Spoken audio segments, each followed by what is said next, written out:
Hi, I'm Paul Hayes, the Director of Debate at the George Washington University, the co-director of the French Embassy Center of Excellence at the George Washington University, and one of the organizers of the upcoming Civil Liberties and Security in 21st Century Europe Taskforce Simulation, or CLS 21. CLS 21 is a competition for GW and Georgetown University students at which students will be challenged to research and reply to questions on the issue of how ought 21st century European states balance civil liberties and securities as regards three topic areas: domestic surveillance, freedom of expression, and mobility. The purpose of this video is to provide you some more information, both as regards the format of the competition, as well as to provide you a little bit of coaching advice as to how you might go about researching and preparing for the competition. As regards the first issue, competition format. If you haven't already, you should read the competition rules made available on the website. The rules lay out the exact order of the question and answer series, as well as the criteria by which judges will be assessing the rounds and determining the winners. In short, each round will have two teams of 3 competitors each and a panel of judges ranging from 2 to 4 judges. So in other words, you'll be in a classroom, you'll be on a team with 2 teammates, there will be another team of 3 members across the room from you, and you will be facing a panel of judges ranging from 2 to 4 judges, a number of whom will be French military officers, the rest of which will be topic experts, ranging from people with privacy expertise to security studies expertise. The way the rounds will proceed is with a series of questions. The first 4 series of questions will be initiated by the judges. So for example, one judge will ask a question to one team. The team will respond. The judge will then ask them a follow-up question. The team will respond. The floor will then be given to the other team to comment on that answer, and the judge will then ask that second team a follow-up question. There will be 4 series of judge-initiated questions like this, and the teams will take turns being the first team to respond to a series of questions. So in other words, after these first 4 judge-initiated question series, each team will have been the first to respond to 2 question series. After the 4 series of questions initiated by the judges, each of the teams will then initiate a question series. One team will ask a question of the other, and then that other team will ask a question of the first team. In both cases, teams will have an opportunity to reply. At the end of these 6 question and answer series, the teams will then leave the room and the judges will confer as to who won the competition, who won that particular round. In particular, the judges will pick a winner. They will assign each team a numerical score, essentially a grade for your performance, and they will pick one standout performer from the round itself. The criteria for the judges' decision-making is laid out on the website. The primary issue the judges are going to be thinking about is the value that the teams add to the discussion. And so that leads to the second bit of, the second thing I wanted to talk to you about, which is providing a bit of coaching advice in terms of understanding what you should be trying to do and how you might go about preparing in an efficient and effective manner. At the end of the day, the judges are going to be focused on the question of which team adds the most value to the discussion. This means that you need to show up prepared to discuss the issues that are being raised by the topics. There are, of course, 3 team members on each team, and there are 3 topic areas. And so when preparing to your research, when doing your research for the competition, I would suggest a logical division of labor is for each member of the team to take one of the topic areas. So one of you takes mobility, one of you takes freedom of expression, one of you takes domestic surveillance. Within each of these topic areas, I think there's sort of a high-level thing you should think about, and then there is the specific issues you should be thinking about in terms of doing your research for each topic area. The high-level issue to remember is that the question of balancing civil liberties and security is focused on France and similarly situated European countries. So that's an initial focus and way you can restrict your research to begin. Obviously, domestic surveillance, the question of domestic surveillance in, for example, Russia would be very different than the question France or Germany. So that's an important restriction to think about when doing your research and when providing your answers. Second, when preparing your research in each of the different topic areas, I suggest there are at least 3 things that you think about. The first thing is, what is the status quo? What is the status quo in terms of freedom of expression, in terms of domestic surveillance? What policies are already in place? What laws are we talking about changing? Second, what are the proposals that are currently on the table right now? In other words, what are people suggesting in each of these topic areas ought be done to respond to the threat of terrorism? And finally, what is your team position on each of these main proposals and each of these main topic areas?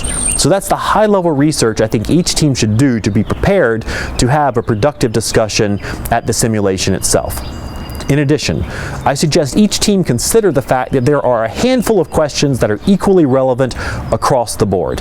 For example, all of the topic areas and balancing civil liberties and security ultimately goes to the question of whether the threat of terrorism is so great as to justify a restriction on civil liberties. Thus, one question that is relevant across the board is the level of the threat posed by terrorism in 21st century Europe. So in addition to researching the topic areas, you also need to think about what are the questions that really cut across all of the topic areas, and make sure that you're prepared to discuss those issues as well. When providing your answers, if you look at the rules, you'll see that each team can choose for themselves which team member is going to respond to any particular question. And it's perfectly acceptable for a single team member to respond to the entirety of a question, or for the team to divide up the response. Either way, you have the same amount of time to respond. So the times indicated for your response on the rules, that's not the time each member has to speak. That's the time your team has to speak. One person can take all of that time from your team. It can be divided evenly between all 3 members of your team. That's your decision. And I assume that that decision will be driven by who does what research and what questions are being asked, and whether those questions are relevant to the particular research that you happen to have done. Now, when providing your answers to the questions, there are a couple things that I want you to think about, or you should think about. First, the most important thing, of course, is providing a direct answer to the questions that are asked. It's better to provide a direct answer than to provide a really good answer to a question that wasn't asked. In addition, however, it's important to remember that the criteria is who adds the most value to the conversation. So while answering the question directly is important, it's also important that you provide information that puts that question in context, that you note recent events that any policymaker should know if they are really considering making policy in that particular realm. Remember, the judges are going to be role-playing as policymakers. They are going to be asking you questions as if they are considering policies that they think should be enacted in Europe, and they have questions about those policies they're asking their research team. And so you don't want to just answer the question they're asking. You don't want to just give them the answer they need. You don't want to just give them the answer they're looking for. You want to give them the answer that they need.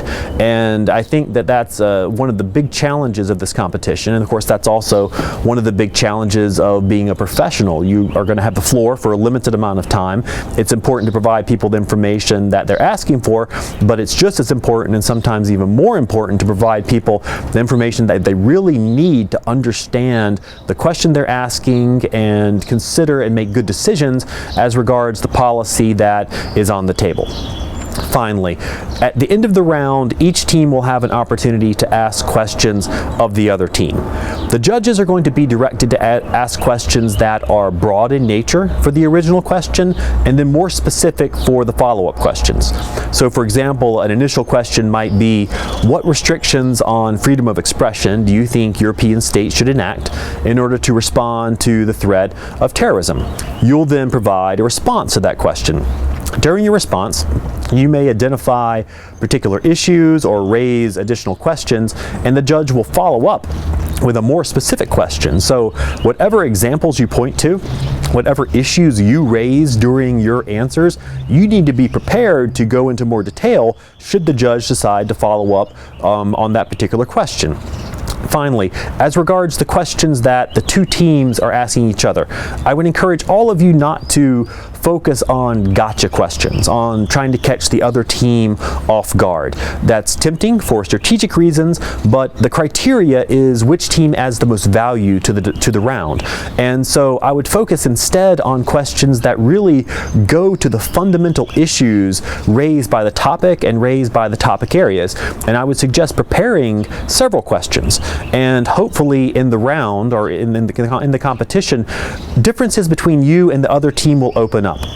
As noted in the rules, the competition is not a competitive argument format. In other words, the format is not such that they say something and you have to say the opposite. You have to say what they said is wrong. They took a policy position, you have to say that policy position is wrong, we think the opposite policy position is correct.